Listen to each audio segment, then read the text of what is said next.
Sir प्रणाम, मैं हूं हिमांशु द्विवेदी और स्वागत है आपका हमारी खास पेशकश चर्चा में। चर्चा के तहत आज हमारी बातचीत के केंद्र में ना प्रदेश है ना देश है। आज हम एक बार फिर अंतर्राष्ट्रीय मसले पर बात करने जा रहे हैं और हमारी बातचीत के केंद्र में रूस यूक्रेन युद्ध है।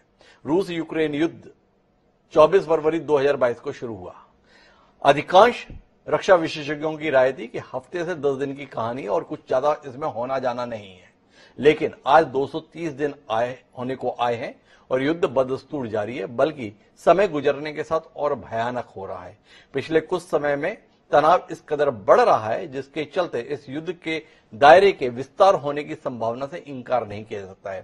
ताजा तरीन मामले 2-3 घटनाक्रम के संदर्भ में। एक मामला यह है कि रूस ने अपने कब्जे में आ चुके यूक्रेन के इलाके में एक जनमत संग्रह खुद की ही फौज के संरक्षण में कराया और उस जनसंग्रह का नतीजा यह बताया कि इस क्षेत्र की जनता रूस के साथ मिलना चाहती है। और यह कहते हुए व्लादिमीर पुतिन, जो रूस के राष्ट्रपति हैं, उन्होंने विधिवत एक समारोह के माध्यम से 4 इलाके जो यूक्रेन के हैं उन्हें रूस का हिस्सा बना लिया। इसके संदर्भ में तीव्र प्रतिक्रिया अंतर्राष्ट्रीय स्तर पर है। जब हम ये कार्यक्रम कर रहे हैं तभी खबर आई है कि संयुक्त राष्ट्र संघ में इस संदर्भ में कब्जे को अवैध करार दिया गया है। जो मतदान हुआ उस मतदान में 206 देशों में से 143 देशों ने रूस के इस कार्य को खारिज कर दिया और कब्जे को अवैध करार दिया है। लेकिन मामला यही नहीं रुका। यूक्रेन ने इसके संदर्भ में पलटवार किया। एक ब्रिज जो रूस और यूक्रेन को परस्पर जोड़ता है क्रीमिया के इलाके के संदर्भ में, वहां पर एक धमाका हुआ। उस धमाके के संदर्भ में पुतिन का यह दावा है यह यूक्रेन की आतंकी साजिश थी जिसके तहत इस गतिविधि को अंजाम दिया गया है। यूक्रेन इससे इंकार करता है, लेकिन पुतिन बार बार इसी बात को दोहरा रहे और इसकी प्रतिक्रिया में पुतिन का क्रोध कहर बनकर यूक्रेन पर टूटा। जबरदस्त तरीके से मिसाइलों के हमले यूक्रेन के तमाम शहरों में किए गए और 9 तारीख से लेकर 12 तारीख के बीच में हाहाकार मच गया। धनाधन मिसाइलें दागी गई। नतीजा यह हुआ कि यूक्रेन के राष्ट्रपति जेलेंस्की ने एक बार फिर नाटो की शरण में जाना उचित समझा, G7 की शरण में जाना उचित समझा। उन्होंने विधिवत G7 के राष्ट्राध्यक्षों के साथ में एक वर्चुअल मीटिंग की और उसके नतीजे ये आए कि जर्मनी ने अपना सबसे advance air defence system Ukraine को तुरंत उपलब्ध करा दिया। यह डिफेंस सिस्टम तकरीबन 1118 करोड़ डॉलर का बताया जाता है और यह डिफेंस सिस्टम अभी स्वयं जर्मनी की सेना को भी उपलब्ध नहीं है, जिसको यूक्रेन के हवाले कर दिया गया। अमेरिका भी इसी प्रकार से एक एयर डिफेंस सिस्टम यूक्रेन को उपलब्ध कराने जा रहा है।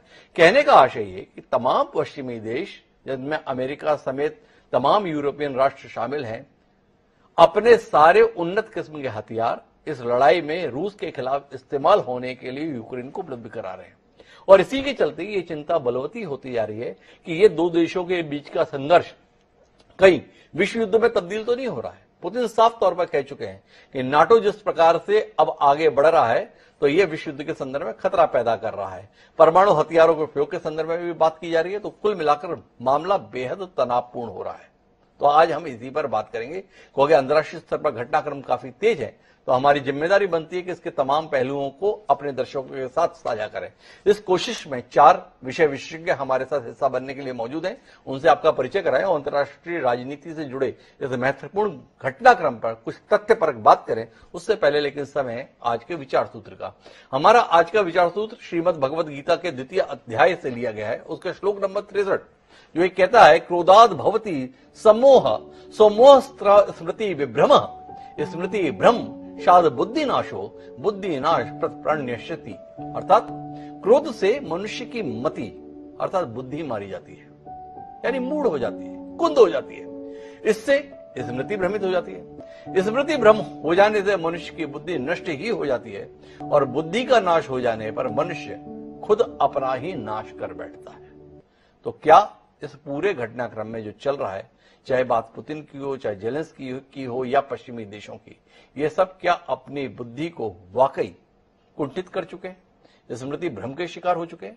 पहले विश्व युद्ध और द्वितीय विश्व युद्ध की त्रासदी को भूल चुके हैं? क्या हिरोशिमा और नागासाकी इनको याद नहीं है, जिसके चलते ये परमाणु हथियारों के इस्तेमाल के संदर्भ में खुलेआम बातें कर रहे हैं? इसे हम जहन में रखते हैं और इसके साथ अपनी चर्चा को आगे बढ़ाते हैं, जिसका हिस्सा बनने के लिए हमारे साथ 4 खास मेहमान जुड़े हैं। हमारे साथ RS मल्होत्रा साहब हैं, पूर्व राजदूत हैं, विश्व राजनीति के जानकार हैं। हमारे साथ lieutenant colonel retired JS Sodhi साहब हैं, रक्षा मामलों के जबरदस्त किस्म के विशेषज्ञ, हमेशा तथ्यपरक बातचीत करते हैं। रविंद्र सचदेव साहब भी हमारे साथ हैं, जो अंतर्राष्ट्रीय मामलों के जानकार हैं। और इन सबके बीच में इस स्वरूप को अंतर्राष्ट्रीय देते हुए हमारे साथ पाकिस्तान से वरिष्ठ पत्रकार शहजाद अनवर फारूकी साहब एक लंबे अंतराल के बाद जुड़ रहे हैं। आप सभी का स्वागत है। चर्चा की शुरुआत मैं आर.एस. मल्होत्रा साहब से ही करना चाहूंगा और मल्होत्रा साहब आपसे समझना चाहूंगा कि क्या इस मामले में अब कूटनीतिक समाधान के सारे रास्ते समाप्त हो रहे? क्या हथियारों के दम पर ही समाधान की उम्मीद देखी जानी चाहिए? संयुक्त राष्ट्र संघ क्या केवल निंदा प्रस्ताव के आधार पर ही अपनी जिम्मेदारी का निर्वहन कर लेगा?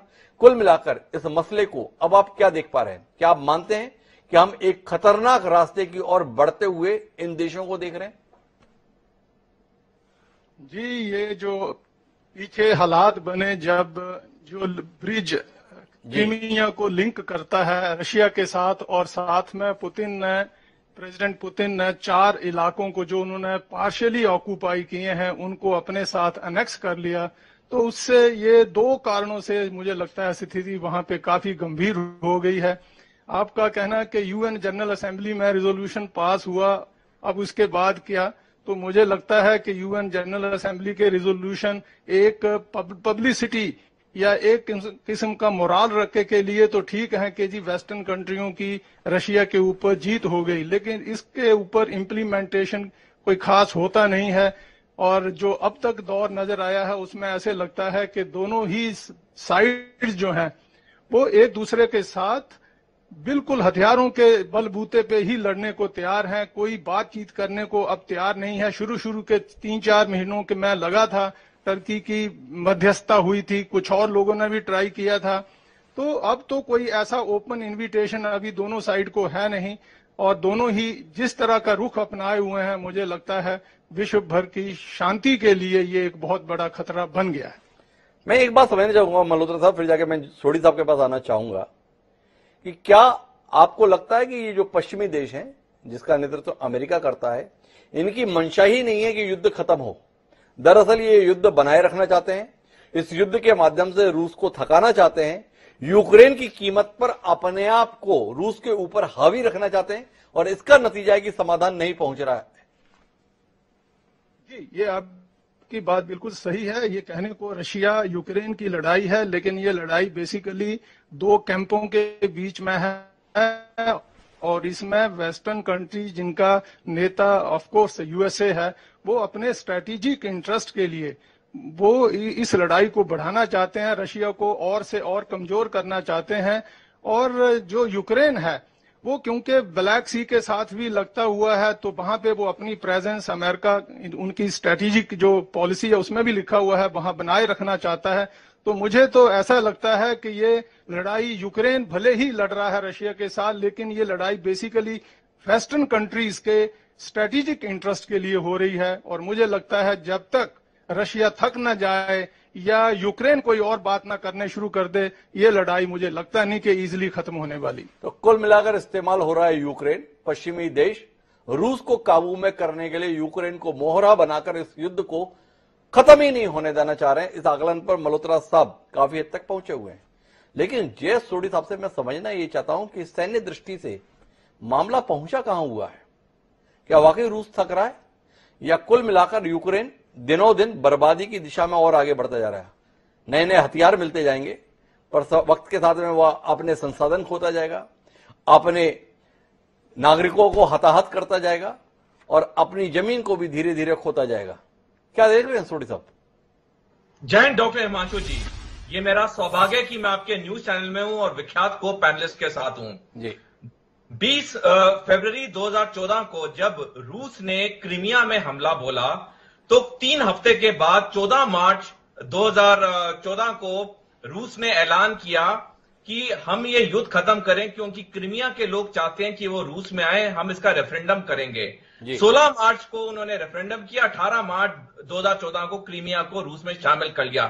कुछ ऐसे ही रूस ने किया 8 साल के बाद 2022 में।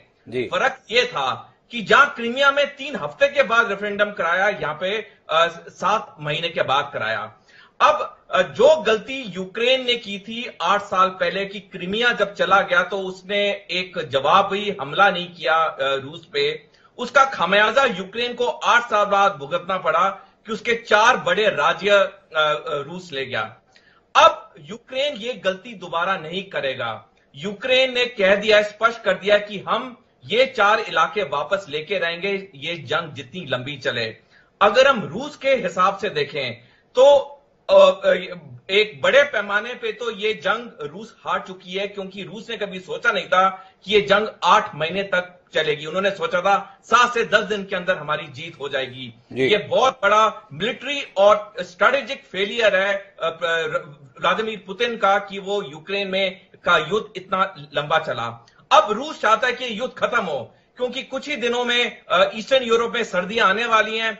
जो रूस ने गलती की थी फरवरी में सर्दियों में हमला करके, जिसका उसे काफी नुकसान हुआ, अब रूस चाहता नहीं कि ये लड़ाई ये सर्दियों के महीने में जाए। लेकिन यूक्रेन अब ये युद्ध खत्म नहीं करना चाहता, क्योंकि जो उसने 8 साल पहले गलती की थी वो दोबारा नहीं दोहराना चाहता। क्योंकि अगर थोड़ा मैं बीच में रोकना चाहूंगा, आप बार बार यूक्रेन का हवाला दे रहे हैं, या यूक्रेन जिनके इशारे पर चल रहा है वो इस युद्ध को खत्म नहीं होने देना चाहते हैं?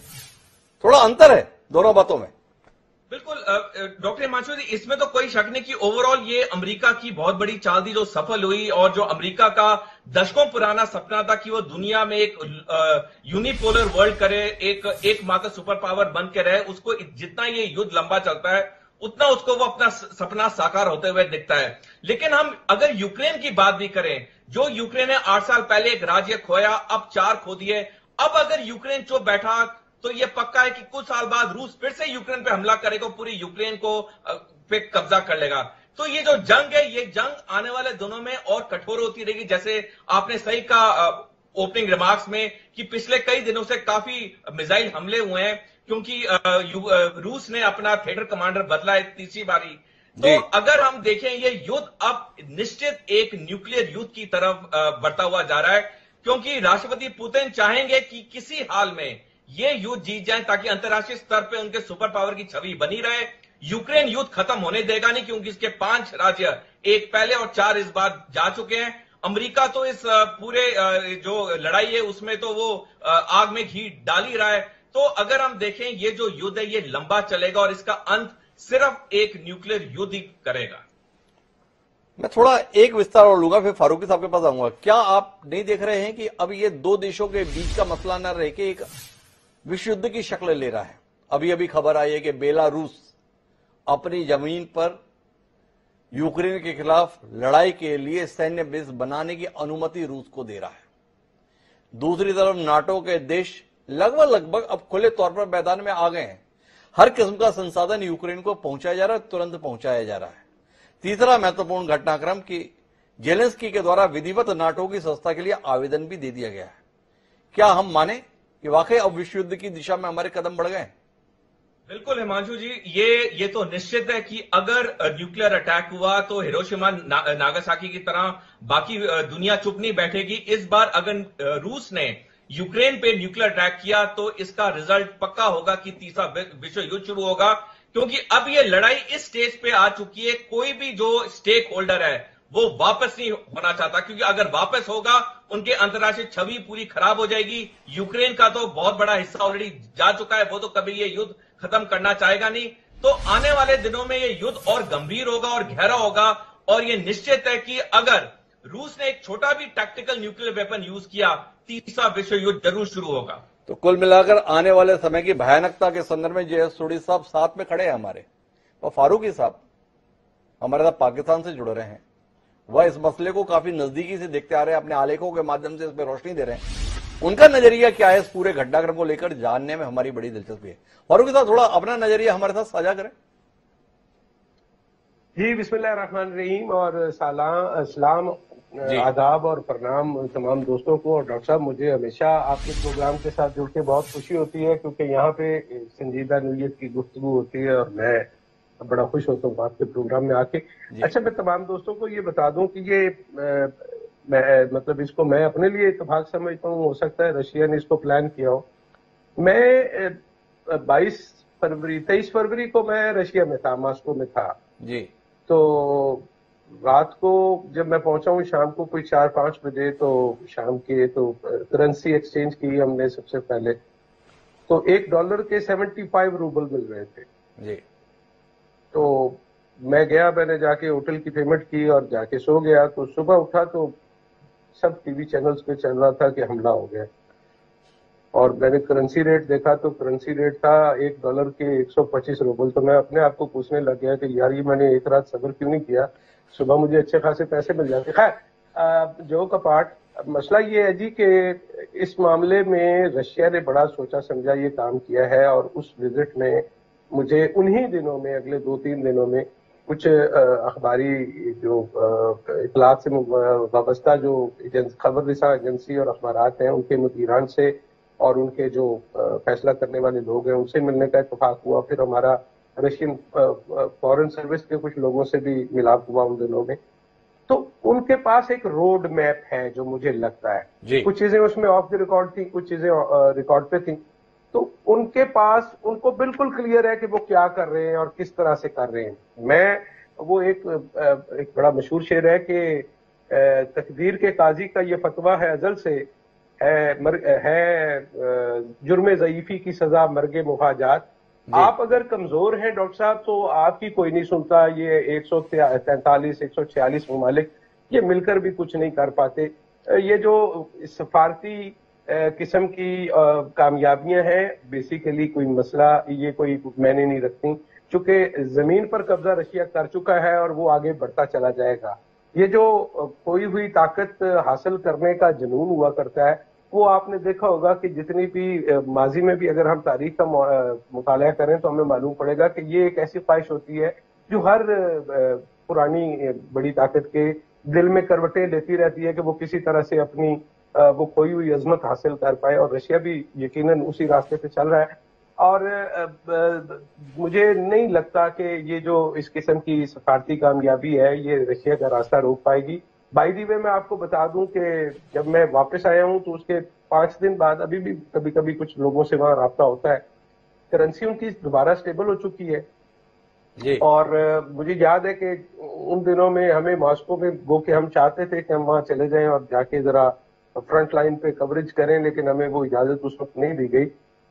लेकिन मॉस्को में और फिर उसके बाद सेंट पीटर्सबर्ग में और जहां जहां मैं गया, जिंदगी मामूल के मुताबिक चल रही थी। वहां के लोगों को कोई मतलब ऐसी कोई परेशानी नहीं थी कि हम जंग में हैं। वो कि मेरे लिए थोड़ी सी परेशानी थी, कभी लगता था अपना एयरपोर्ट बंद होने जा रहा है और कभी लगता था कि पता नहीं हम वापस पाकिस्तान पहुंच भी पाएंगे।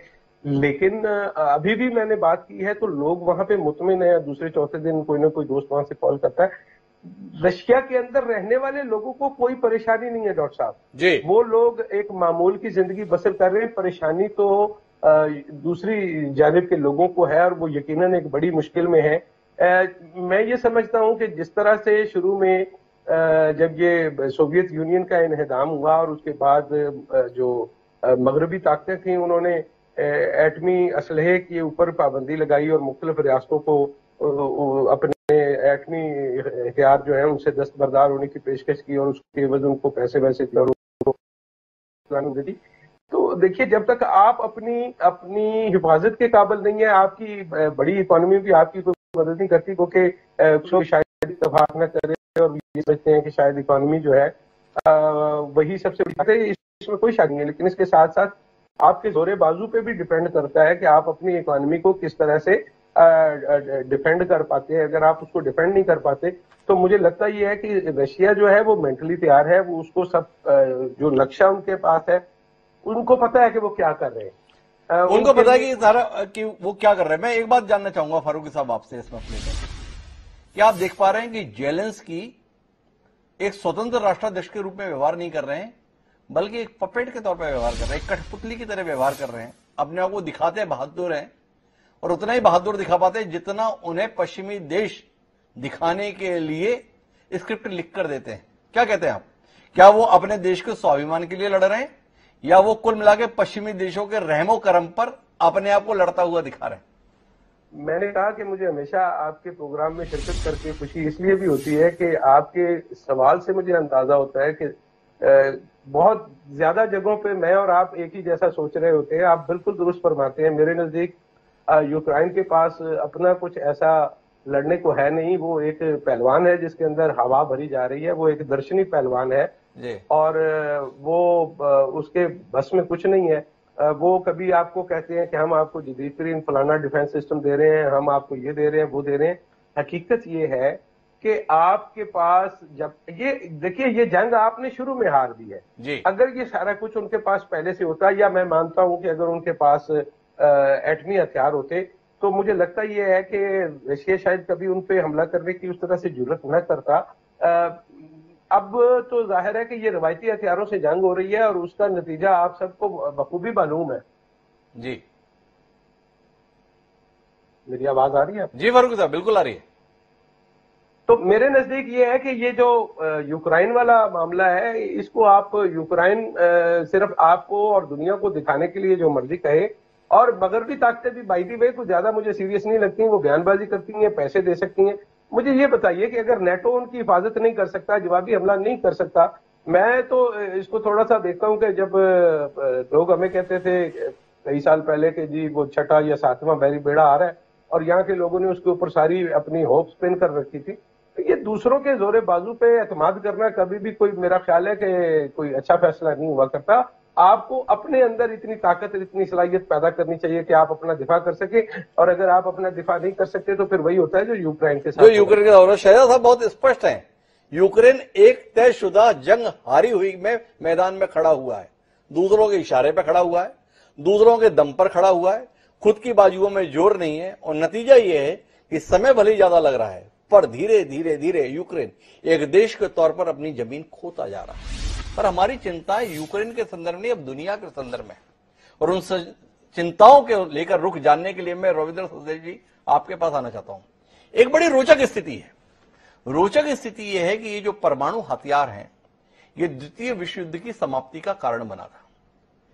तकरीबन 6 साल द्वितीय विश्व युद्ध चला, पर वो विश्व युद्ध खत्म तब हुआ जब परमाणु हथियार का इस्तेमाल हुआ।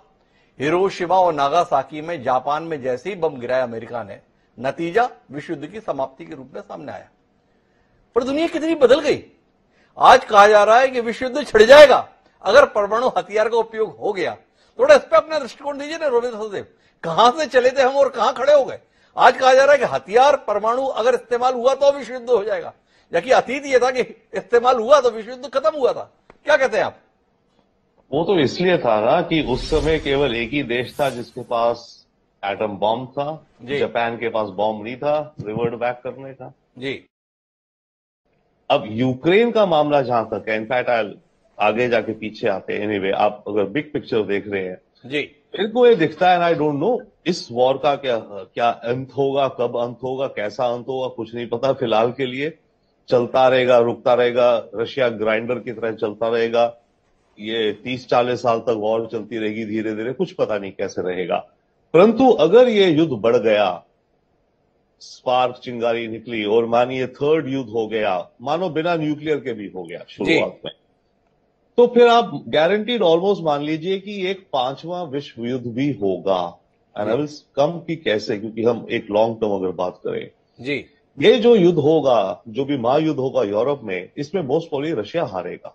जी, रशिया की मिलिट्री की कैपेबिलिटीज ऐसी एक्सपोज हो गई है, इनकी टेक्नोलॉजी बहुत पुरानी है, इनके कम्युनिकेशन सिस्टम्स नहीं है, इनकी इस मिलिट्री की मेंटेनेंस नहीं है, डिजाइन की मिस्टेक्स है बहुत बड़ी बड़ी। बाय द वे भारत के लिए चिंता है क्योंकि हमारी सारी आर्मी रशियन है, वेपन्स, और इनके इतने डिजाइन फ्लॉज निकल के आ रहे हैं। एनीवे वो छोड़िए।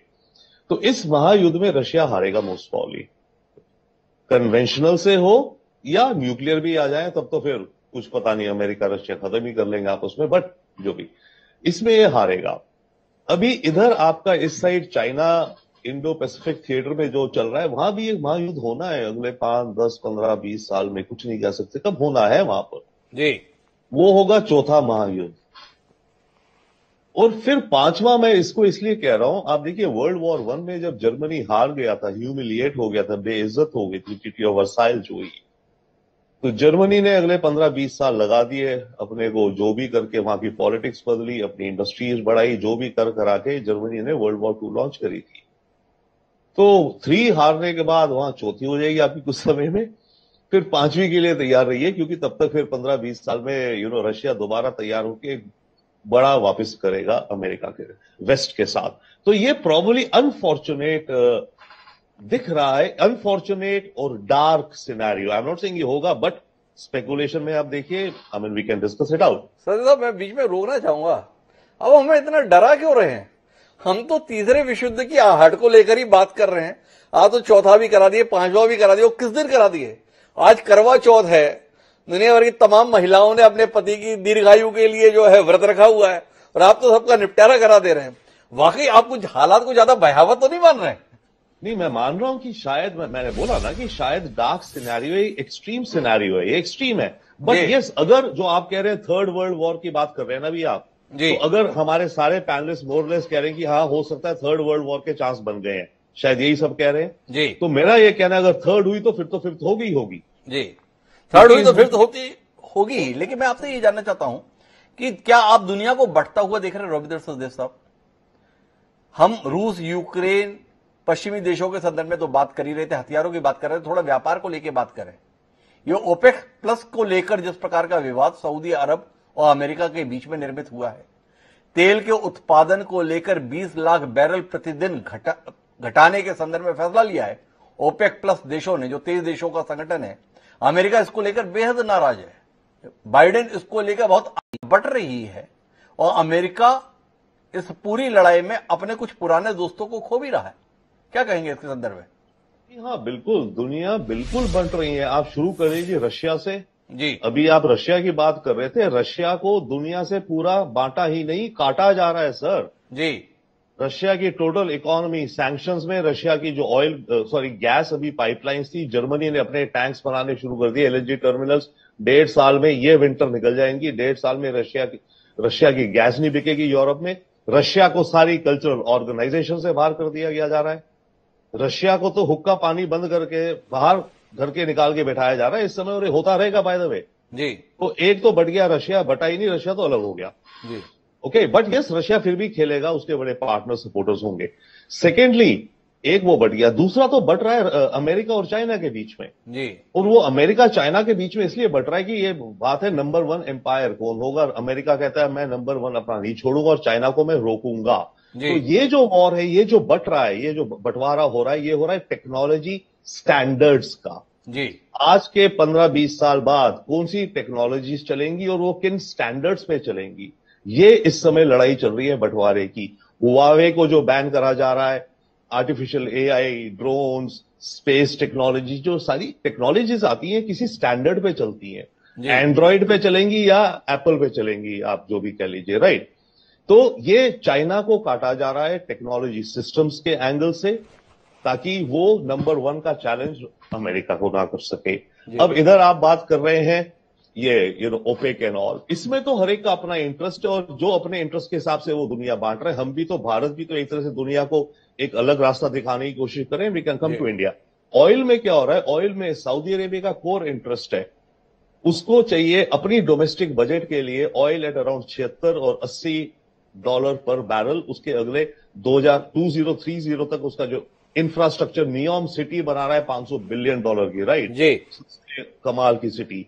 उस सारे का बजट सऊदीज की प्लानिंग के अकॉर्डिंग उनको हर साल $80 के रेट पे उनका जब तेल बिकेगा तो उनकी डोमेस्टिक इकोनॉमी बैलेंस में रहेगी, नहीं तो वो डेफिसिट में जाएंगे। तो सऊदी तो 80 से नीचे हम आने के लिए प्रयास करेगा। अमेरिका कह रहा है कम करो, बट सऊदी, इन सब का अपना लॉजिक है, सऊदी यूएई का, ये ऑयल, ये मार्केट्स का लॉजिक है, ये मार्केट का लॉजिक है, ये कहना है। लेकिन मैं इस विषय के संदर्भ में जो रविंद्र सचदेव कह रहा हूं उससे मल्होत्रा साहब कितना इत्तेफाक रख रहे हैं कि रूस को काट दिया गया है। और रूस को काट दिया गया है, रूस को काटने की कोशिश हुई, लेकिन रूस के साथ में अब नए देश जुड़ रहे हैं और हम वापस शीत युद्ध की दिशा में आगे बढ़ रहे हैं।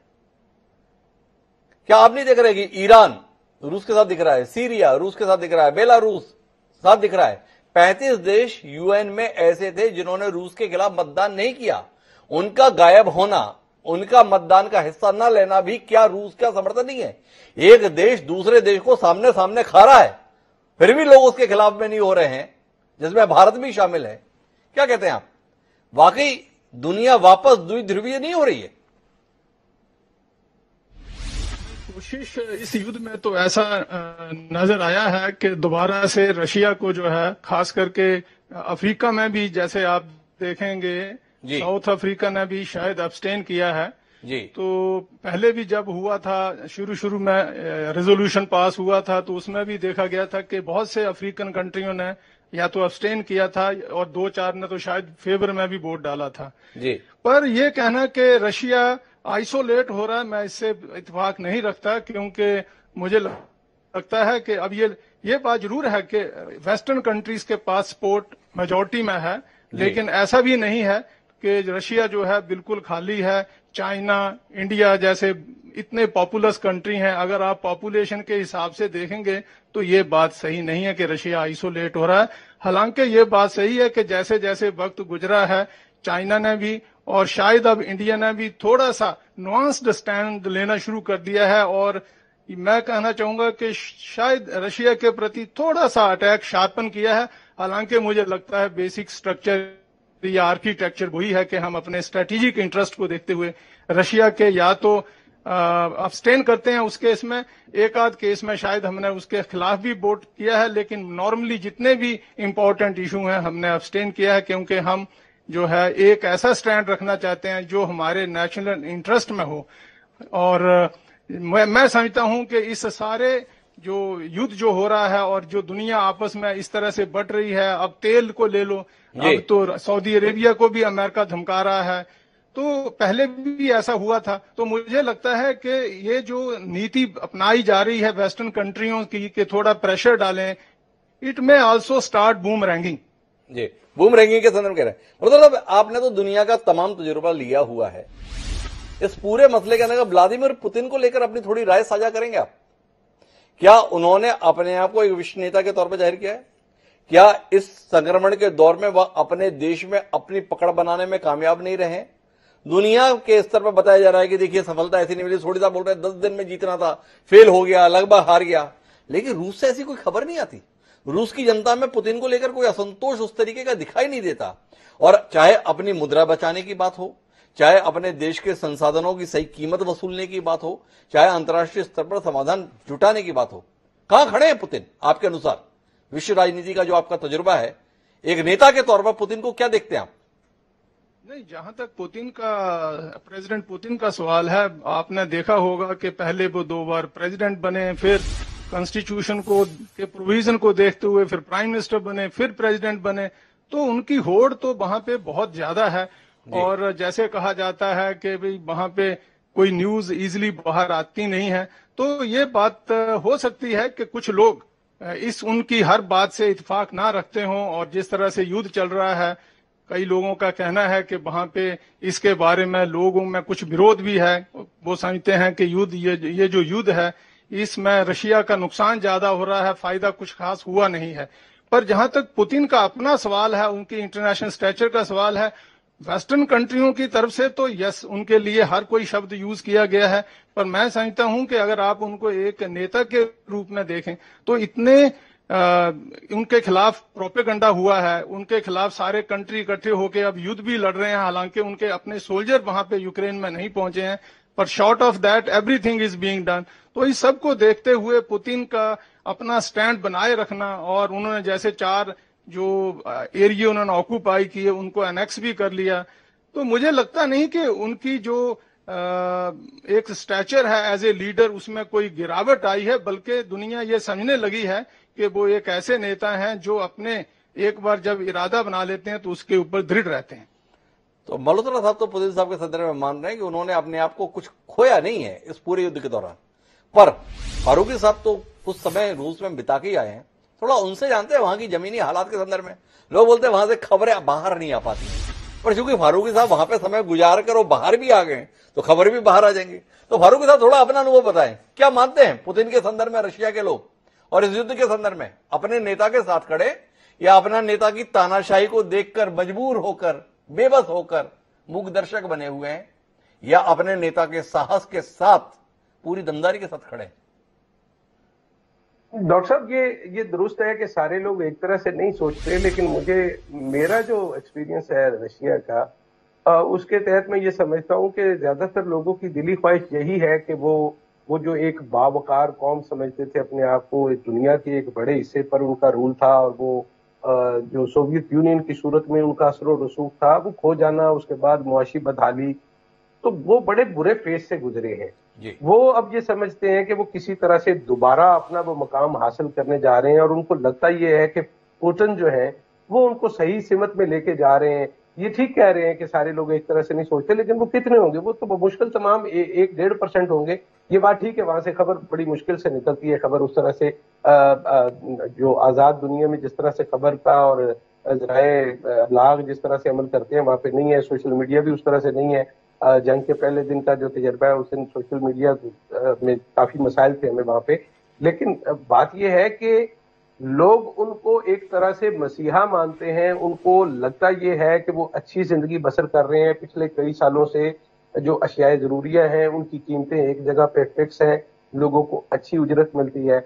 ये जो अभी बात हुई कि जर्मनी ने अपने टर्मिनल बनाना शुरू किए हैं गैस के हवाले से, और उनकी गैस की, देखिए ये जो कुदरती वसाइल हैं, आप तेल ले लीजिए या गैस ले लीजिए, इनकी आप तिजारत रोक भी देंगे तो अल्टीमेटली आपको उनके पास जाना पड़ेगा। आज नहीं जाएंगे, 5 साल बाद जाएंगे, क्योंकि ये वसाइल तो दुनिया जिस तरह से खर्च कर रही है, बल्कि सही लफ्ज ये है कि दुनिया जिस तरह से फूक रही है कुदरती वसाइल, तो अल्टीमेटली हर आदमी जो है, अब देखिए इंडिया की मिसाल ले लीजिए। अभी मेरे दोस्त ने कहा कि जी देखिए हम बड़ा सोच समझ के एक ऐसा पोस्टर रखते हैं, इंडिया की तरफ से बात की गई कि जिसमें हम अपना मौक़िफ़ इस तरह का रखते हैं, कहीं पे हम उनकी हमायत में भी चले जाते हैं या अब्सटेन करते हैं। तो कहने का मतलब ये है कि ये जो तिजारती मुफाद है ये सबसे अवलियत रखता है। अगर किसी को वहां से सस्ता तेल और गैस मिलेगा, गंदम मिलेगी, तो वो डेफिनेटली, और इंटरनेशनल लेवल पे मेरी ये रीडिंग है कि मंजर चेंज हो रहा है, और रशिया और चाइना का कोई प्लान है जिसपे उनकी बड़े जो बुनियादी खतो खाल हैं उस पर उन्होंने काम कर रखा है। उनको पता है कि वो किस तरह से अमेरिका की जो पूरी दुनिया पर इख्तियार है उसको कम करना है, और उसके लिए उनका कोई प्लान है जिसमें वो एक दूसरे के साथ हैं। अल्टीमेटली ये उस वक्त तक ये साथ मुझे लगता है कि बन जाएगा जब ये आत्मी तौर पर आमने सामने आएंगे। लेकिन उसके बाद हमेशा यही होता है कि एक ताकत दूसरों को बर्दाश्त नहीं करती। अभी के लिए शायद चाइना और रशिया वो इकट्ठे चलने को तैयार होंगे, और वो चलेंगे अगले कुछ अर्से तक, जब तक वो अमेरिकी बालादस्ती को खत्म नहीं कर लेते दुनिया से। लेकिन उसके बाद यकीनन ये भी एक दूसरे के आमने सामने आएंगे। गॉड नोज कि उसके बाद क्या होगा। लेकिन पुतिन को लेके रशिया के लोगों में, मेरी अभी 4-5 दिन पहले भी कुछ लोगों से वहां बात हुई है, उनको कोई मसला नहीं है। पुतिन जो कर रहा है वो उनको ठीक लगता है, उनको उस पर कोई उस तरह से मसाइल नहीं है। उन्हें कोई मसाइल नहीं है। कुल मिला के पुतिन के साथ वहां की जनता है। पर हथियारों के संदर्भ में नाटो जिस तरीके से संसाधन उपलब्ध करा रहा है, क्या वाकई रूस इसका मुकाबला करने में सक्षम नहीं है?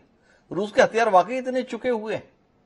अगर इतने चुके हुए हैं सोडी साहब, तो फिर जाके ये 18% इलाका और यूक्रेन का इन सारे देशों की मदद के बाद भी रूस का हिस्सा क्यों हो गया? एक संप्रभु राष्ट्र चीखता, चिल्लाता, तड़पता, बिलखता रह गया, पर उसका 18% हिस्सा उसके पड़ोसी मुल्क के कब्जे में चला गया। बाइडेन बड़ी बड़ी बात करते रहे, G7 के देश हर संभव सहायता का वचन देते रहे, नहीं कुल मिलाकर देख तो रहे हैं कि जमीनें रूस के कब्जे में जा रही हैं। आप अपनी जमीन के संदर्भ में खुद से ही तारीफ करते रहे, हमने 6000 किलोमीटर वापस ले लिया, हमने 8000 किलोमीटर वापस ले लिया। सच्चाई तो ये है कि आपके 4 प्रांत जो कल तक आपके थे अब किसी और के हो गए।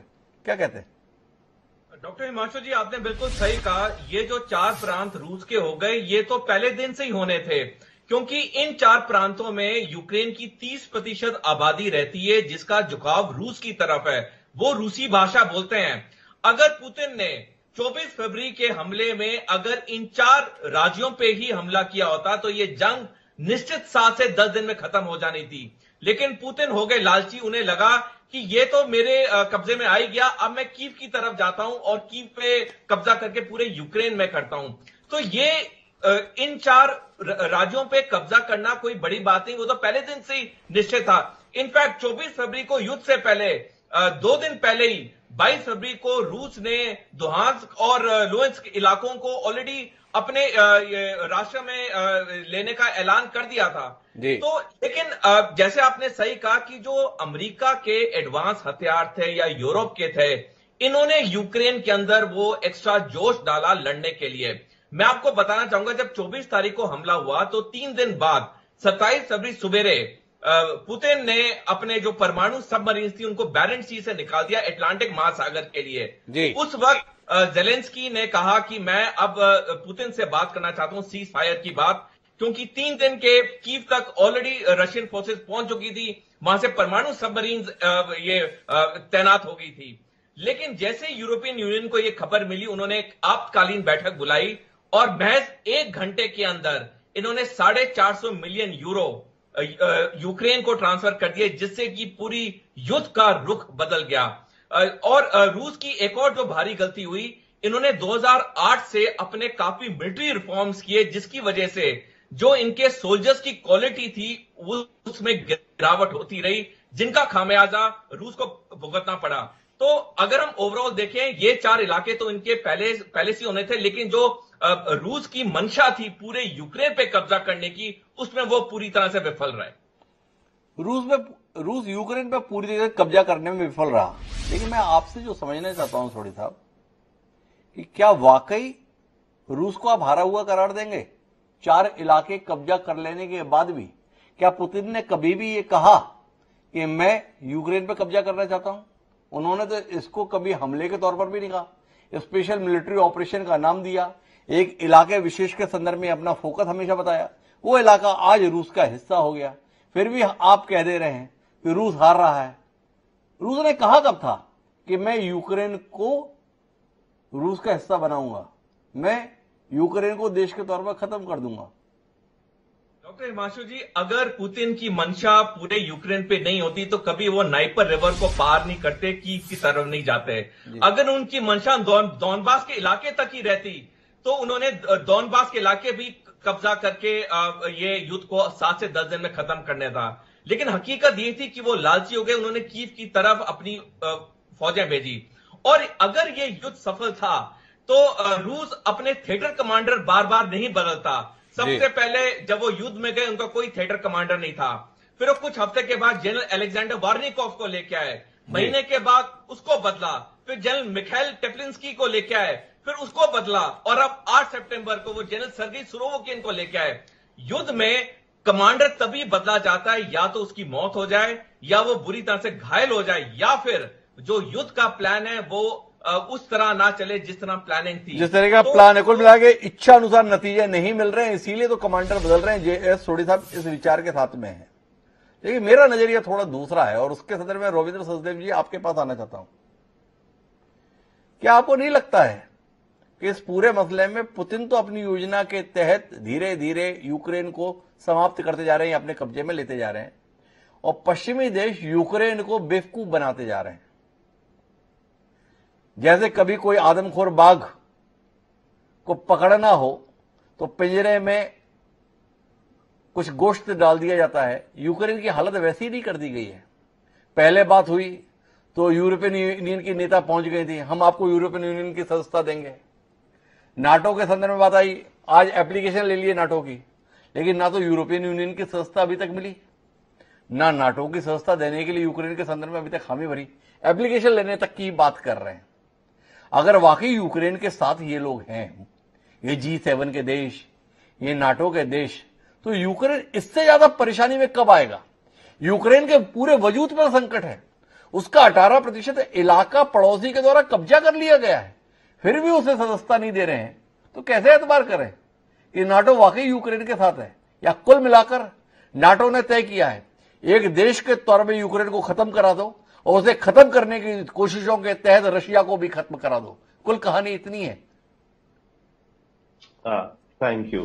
कहानी कुल इतनी नहीं है। I will beg to disagree जी। यस, यूक्रेन का इस्तेमाल हो रहा है, बट यूक्रेन खुद अपने बूते पे लड़ रहा है। आपको याद हो जिस दिन वॉर चालू हुई थी, अमेरिकन इंटेलिजेंस और जर्मन इंटेलिजेंस जेलेंस्की को कहा था कि हम तुझे इवैक्यूएट कर देते हैं, राइट? जेलेंस्की जिस भी फुलिश सेंस में या ब्रेव सेंस में टिके रहे, व्हाटएवर। और नेटो मदद नहीं कर रहा है क्या? ये बिल्कुल नहीं कह सकते। इस समय इतने आर्म्स आ रहे हैं, इतना पैसा आ रहा है, direct real cash, real money, there real weapons मिल रहे हैं यूक्रेन को। ओके, यूक्रेनियंस लड़ रहे हैं, right? We come to that in a moment.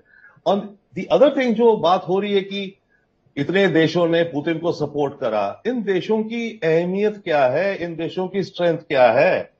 इन देशों की इकोनॉमी क्या है?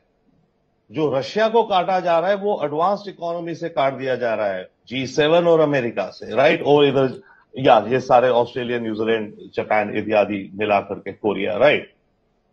तो रशिया को बिल्कुल काटा जा रहा है, सैंक्शंस हैं, इनके बंदे जो हैं रशियन जो ओवरसीज में रहते हैं, बिलियनियर्स, उनके अकाउंट जब्त हो गए हैं, इनके कल्चरल प्रोग्राम्स, इनको फुटबॉल की बॉडी से निकाल दिया जा रहा है। तो हर फ्रंट पे रशिया को निकाला जा रहा है, और जितने रिवर्सेस हो रहे हैं इससे दुनिया में आई अप्रिशिएट कहा जा रहा है कि पुतिन की दिख रहा है कि पुतिन बड़े स्ट्रांग निकल के आए, पर मेरे को तो बिल्कुल उल्टा दिखता है। पुतिन पिग्मी बन गए हैं, पिग्मी आइज हो गया पुतिन का इमेज, यू नो की रेड लाइंस थी, क्या रेड लाइंस थी? फिनलैंड, स्वीडन ने जाके नेटो को ज्वाइन कर लिया है जी, आप कुछ नहीं कर पाए, रोको उन्हें।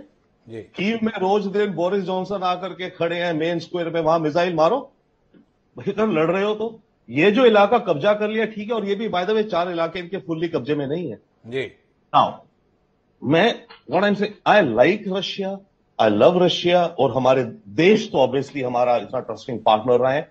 मैं रशिया में 1990 से 92-93 में था, जब रशिया टूटा था, जिस दिन व्हाइट हाउस पे येल्सिन के खिलाफ टैंक चले थे ना, उस दिन मैं मॉस्को में था सर। मैं 3 साल रहा हूं, 6 महीने वहां, 3 महीने इंडिया। एंड तो Russians are a great people. हमारा बहुत इमोशनल और लॉजिकल रीजन है उनको पॉजिटिव देखने का। बट अगर हम असलियत में देखें, स्टेप बैक करके, मेरे विचार से वी विल रियलाइज कि रशिया की हर चीज कमजोर होती जा रही है, और ये होती जाएगी आने वाले वक्त में, अनलेस की मॉस्को के अंदर कुछ ऐसा रेवोल्यूशन हो, कू हो, कि पुतिन को निकाल दिया जाए और कोई अलग जनरल्स आ जाए, वो सफेद झंडा हटा के बोलेंगे भाई दुनिया रुक जाओ, ये बंदा इसी पता नहीं किस रास्ते से था, we want to be back in the world. Otherwise, but yes also it is there कि रशिया के अंदर मेजर सपोर्ट है। रशिया का जो पॉलिटिकल एलिट है, I know all the former KGB people and all, हम बहुत उनके साथ एंगेज किए थे कई बार। तो ये जो एलिट है, इसमें डेफिनेटली नेशनलिज्म की फीलिंग है, और यही सेंस की भाई हमारा रसस्की या नया रशिया या रसस्की वर्ल्ड, रुस्की मीर, ये शब्द उसको कहते हैं, राइट? रशिया एक चीज और भी कहता है, रशिया कई चीजें बहुत सही कह रहा है। पुतिन और रशिया कहते हैं कि ये दुनिया एक क्या बिलियन पीपल की बन गई है, that is the billion of the developing countries who are rich and western, और वो बाकी 6-7 बिलियन को चलाना चाहती है। पुतिन तो इसको होली वॉर बना दिए हैं, राइट? तो ये जो वॉर बन गई है, रशियन चर्चेस को बंद किया जा रहा है, कहीं भी अमेरिका में बंद हो रहे हैं, इंग्लैंड में बंद हो रहे हैं, हॉलैंड में बंद हो रहे हैं। तो रशिया की डाउनग्रेडिंग भयानक शुरू हो गई है, होती जाएगी। इसमें रविंद्र सचदेव का मानना है कि भविष्य रशिया के संदर्भ में नहीं दिख रहा है, पर बात तो हम भी वही कह रहे हैं कि कुल मिलाकर यूक्रेन का इस्तेमाल करते हुए पश्चिमी देश रूस को खत्म करने की कोशिश कर रहे हैं। क्या यह कोशिश सफल हो जाएगी, इस पर सवाल है। रविंद्र सचदेव जी का मानना है सफल हो जाएगी जिस दिशा में जा रहा है। पर मल्होत्रा साहब क्या इस विषय में अपनी राय रखते हैं? हम अपने मूल विषय पर वापस लौटते हैं कि क्या इतनी आसानी से रशिया खत्म हो जाएगा, या कुल मिलाकर ये ज्यादा दबाव, ज्यादा कोशिश इस युद्ध को 2 देशों से बाहर निकालकर अब बाकी देशों को भी अपनी चपेट में लेने जाएगी? मल्होत्रा साहब, समापन के संदर्भ में आपकी टिप्पणी। जी, ये बात तो सही है कि वेस्टर्न कंट्रीज की कोशिश तो यही है कि इस युद्ध की आड़ में रशिया को कमजोर किया जाए, और जो उनके स्ट्रेटेजिक इंटरेस्ट हैं, नाटो को एक्सपेंशन देना, रशिया के बॉर्डर तक पहुंचना, वो उसको पूरा करने में कामयाब होने की कोशिश है उनकी, और शायद हो भी जाएंगे अल्टीमेटली। बट रशिया का ये कहना कि रशिया जो है वो एक कमजोर देश बन जाएगा या कमजोर होता ही चला जाएगा, ये बहुत मुश्किल है इस वक्त एकदम एक स्वीपिंग वे में कहना। रशिया एक बहुत बड़ा कंट्री है, इंडिया से तो शायद एरिया में कम से कम अभी भी 8-9 गुना बड़ा है। उसके पास इतने नेचुरल रिसोर्सेज हैं। तो मुझे ऐसा लगता है कि रशिया को खत्म करना तो मुझे नहीं लगता इतना आसान है, और उसके साथ चाहे जैसे भी है, चाइना खड़ा है इस वक्त उसके साथ। और मुझे लगता है कि ऐसी अगर नौबत आती है कि रशिया खत्म होने को आ जाए, तो तब तो पुतिन ने कहा ही है कि they will fall back on nuclear weapons.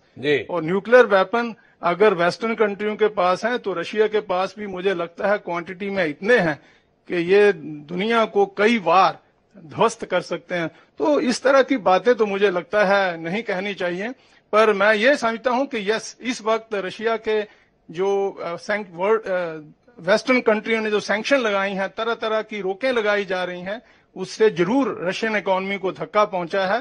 But I think given it's huge natural resources, तो मुझे नहीं लगता, और चाइना की बैकिंग, तो मुझे नहीं लगता कि रशिया को इस तरह से राइट ऑफ किया जा सकता है कि बस अब उसका खात्मा होने जा रहा है। तो कुल मिलाकर रशिया को तो खत्म नहीं किया सकता। और दूसरा, उसके पास जो परमाणु हथियार हैं वो केवल इस बात के लिए नहीं कि मेरे पास परमाणु हथियार हैं, अगर वजूद का संकट होगा तो वह इस्तेमाल कर ही लिए जाएंगे। और अगर वह इस्तेमाल हो गए तो जितने भी हैं सामने, उनमें से किसी के लिए भी बचने के रास्ते नहीं होंगे। तो कुल मिलाकर शुक्र मनाना चाहिए, कामना करनी चाहिए, इच्छा रखनी चाहिए कि युद्ध किसी निर्णायक समाधान पर पहुंचे और जल्द से जल्द शांति के तौर पर हमारे सामने आए। कुल मिलाकर पिछले कुछ समय के बयान और कदम हमारी चिंताओं को बढ़ाने वाले हैं। क्या ये मुल्क अपने लालच के चलते पूरी दुनिया को खतरे में डाल देंगे? ये सवाल है। 1 बिलियन बनाम 7 बिलियन की स्थिति क्या इस दुनिया को जीरो पर तो नहीं ले आएगी? ये चिंताएं हम सबके मन में आ गई हैं। समय है कि कोई संस्था जिसका नाम संयुक्त राष्ट्र संघ है वाकई अपने वजूद को साबित करे। केवल निंदा प्रस्तावों के माध्यम से माहौल को बहलाने की कोशिश करने के स्थान पर कोई ऐसी पहल करे जिसके चलते ये तमाम ताकतवर देश एक मेज पर बैठे हुए दिखें और इस मसले का कोई शांतिपूर्वक समाधान निकाले। अगर हथियारों की होड़ इसी दृष्टि से आगे बढ़ी तो तय है कि परमाणु हथियार केवल रखने के लिए नहीं बल्कि इस्तेमाल में आएंगे। और अगर ये इस्तेमाल में आए तो तय मानिए ऐसी डिबेट करने के लिए हम लोग भी मौजूद नहीं रह पाएंगे। क्या वाकई हम लोग ऐसा चाहेंगे? इस पर विचार कीजिए। और सभी मेहमानों का बहुत बहुत धन्यवाद इस चर्चा का हिस्सा बनने के लिए, जो हमारी तमाम चिंताओं को आपके बीच में साझा करती है। आप भी अपने अपने स्तर पर विचार कीजिए, इस मसले का समाधान क्या वाकई हथियारों के जोर पर होगा या संवाद के माध्यम से समाधान के लिए अब आगे बढ़ने का समय आ चुका है। तो आज के इस कार्यक्रम में इतना ही। समय है अब आज की प्रासंगिक पंक्तियों का। तो हमारी आज की प्रासंगिक पंक्तियां निर्णय के संदर्भ में। राहत इंदौरी कमाल के शायर हुए, कमाल के शेर उन्होंने कहे। इस मसले पर हमें उनका शेर मिला। यह आधी अधूरी बात नहीं होनी चाहिए।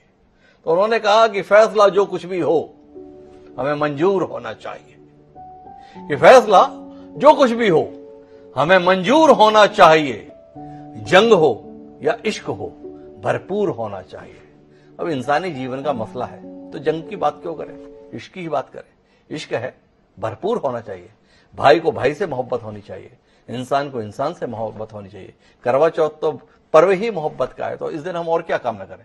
उम्मीद करते हैं इस दुनिया में जो भी रह रहा है वो एक दूसरे के प्रति प्रेम से रहे, मोहब्बत से रहे, ताकि ये दुनिया हंसती खिलखिलाती रहे। इस कामना के साथ अब मुझे दीजिए याद, कल फिर मिलते हैं नए विषय के साथ। तब तक के लिए